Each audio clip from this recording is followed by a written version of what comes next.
Greetings everyone, this is SteamTeamRedubUK, CC Trainor-Ling, here to bring you another episode review from Season 6 of The Loud House. Today's episode is titled, The Orchid Grief. First we'll discuss the plot, and then my thoughts and critiques with my final score. So, let's get right into it. In this episode, Lincoln accidentally kills the special orchid belonging to Clyde's dads, and he and Clyde have to go into the harsh and unforgiving swamp to find a replacement. However, someone snatches up what they were looking for, the culprit turning out to be Harold McBride, but their boat chase ends with the orchid getting destroyed. It's then revealed they were all looking for the same orchid, but for different reasons, and surprisingly, Howard was actually hoping for the flower to go away, since he too was also guilty of having to replace it after killing it so many times in the past. The episode ends with Lincoln and the McBrides coming to terms with what just happened that day, and they make their way down the road to the comic book store on Harold's fanboat.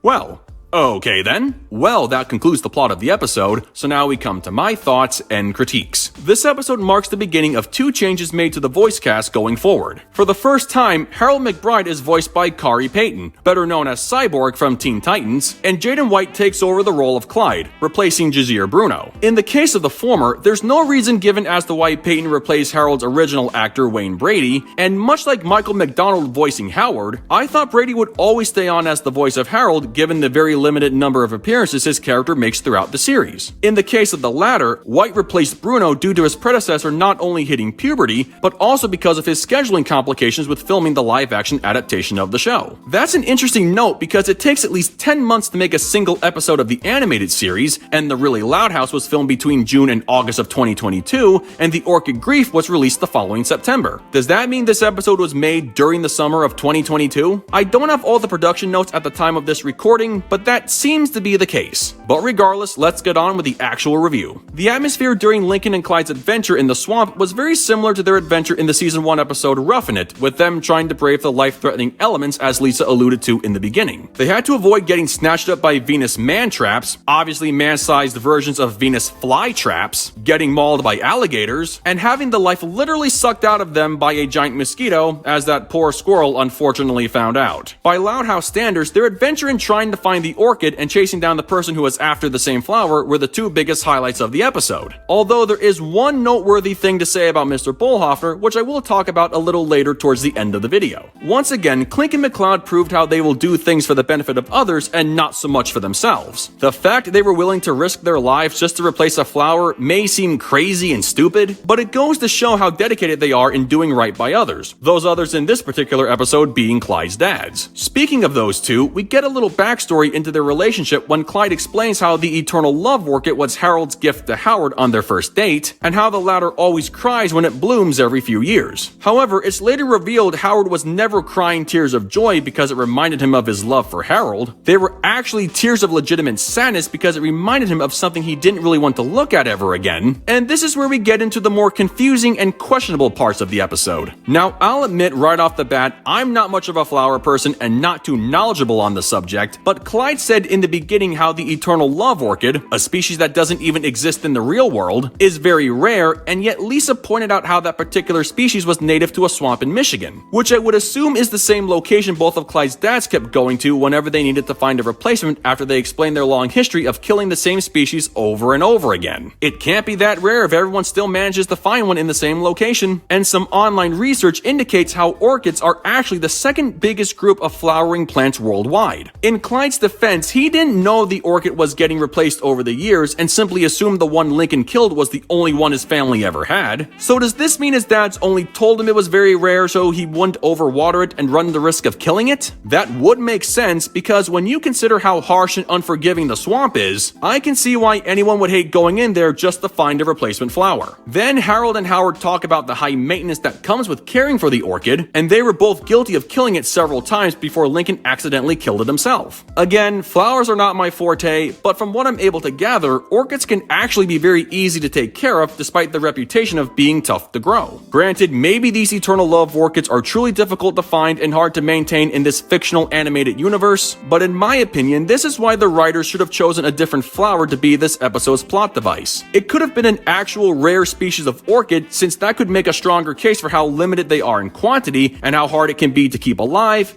but I digress. Either way, it turned out the only one who was the least devastated about the death of the love orchid was Howard, which I found confusingly yet humorously ironic given his track record of being the most overly emotional in the McBride family. Much like Rita and her being glad the vase from the episode Pets Peeved ended up getting broken, Howard confessed to how he secretly wanted that flower to go away despite knowing he and his husband saw it as a symbol of their love and felt too guilty in getting rid of it himself. He had to rearrange his schedule around it and still ended up killing and replacing it several times, which was pretty much the same situation Harold was in. He too was responsible for killing the same flower many times in the past, and even went so far as to buy special equipment, including a fan boat, just to go into the swamp to find a replacement. While both of them felt the need to replace the flower so as to make sure neither one of them would feel hurt, Howard is the only one of the two who secretly wanted that orchid gone and out of the house permanently. This seems to suggest Harold was the only one who ever truly cared about taking care of the orchid despite all the hard work it needed, so you can draw your own conclusions on that one. Anyway, this shocking double reveal is both very interesting, yet more confusing and complicated if you think about it. You start to wonder how long it would take for both guys to eventually cross paths and have both of them seeing each other holding the flower they were trying to replace after yet another accidental killing. Better yet, if one of them brought home a replacement and the other arrived home with their own replacement, wouldn't that lead to double the maintenance and double the pressure? You know, maintaining one flower in a room where everyone can see it, and maintaining the other in private so no one finds out you were trying to make amends for a prior disaster. These what-if scenarios do sound like major head scratchers, but I guess we don't have to worry about them because the ending of the episode indicated how that specific species of flower would no longer be a part of the McBride house. Howard said he never needed a flower to be reminded of how much he was loved, and that his family's actions, including his own flower-seeking escapades, were a bigger showing of love than that of any orchid. Basically, the episode ended with the typical moral of how you don't need something material to prove how much you love someone. It may be a cliche ending, but knowing the kind of character Howard McBride can be, this ending just works for a guy like him, so I'm not going to complain all that much. Now, I could complain about the idea of a fan boat traveling along a paved road like it's no big deal, but hey, that's cartoon logic for you. Overall, this episode was pretty standard for a story focusing on Lincoln and Clyde, and their swamp adventure was definitely one for the books given how it offered the kind of wilderness survival vibes that happened once before in the episode Roughing It. The little flashback with Harold and Howard was nice, and the overall lesson at the end about material love was both very obvious but still very much respectable. The only two things that kinda bothered me about the story would be the conflicting and somewhat inconsistent research on the rarity and level of maintenance that comes with caring for an orchid both in the real world and this animated world, and the head-scratching situation regarding both of Clyde's dads killing and replacing the same flower for their own reasons. These moments and revelations leave the door open to many questions that will never be resolved, but they will always leave you thinking about the what-ifs, so have fun with those. With that said, I give The Orchid Grief an 8 out of 10. Well folks, that concludes my review of The Orchid Grief. I will end this review with that little noteworthy thing I wanted to say about Mr. Bullhoffner. Aside from learning he offers swamp rides to seniors and is also missing his right big toe, because reasons, we learned that he once fell in love with a woman named Terry while he was in a pineapple field in Hawaii. I get the weirdest feeling that those two putting an end to their relationship contributed to why this teacher turned into the complete wreck of a person he is today. To be fair, we don't know how the relationship ended, and we definitely don't know if Terry was the one who dumped Bullhoffner or vice versa, but clearly Mr. B really loved her and told Lincoln and Clyde to not give up on their mission of love because love is the only thing they have in this life. I don't usually feel too sympathetic towards this teacher given his behavior in the episode Musical Chairs, but even I'll admit I felt bad for him for just a brief moment. Maybe he'll finally get his life together and become a more respectable character if he ends up finding another love interest, but I'm not banking on that happening anytime soon, if at all. But anyway, as far as the rest of the episode goes, what did you guys think of it? Love it? Hate it? Something you would add? Change? Keep it as it is? Let me know in the comments below, and make sure to subscribe to this channel for the latest Loud House content. That's going to do it for me. I'll catch you guys for the next video, but until then, this is SteamTeamRedubUK, CC Trainor-Ling, signing off. Peace out, home slices.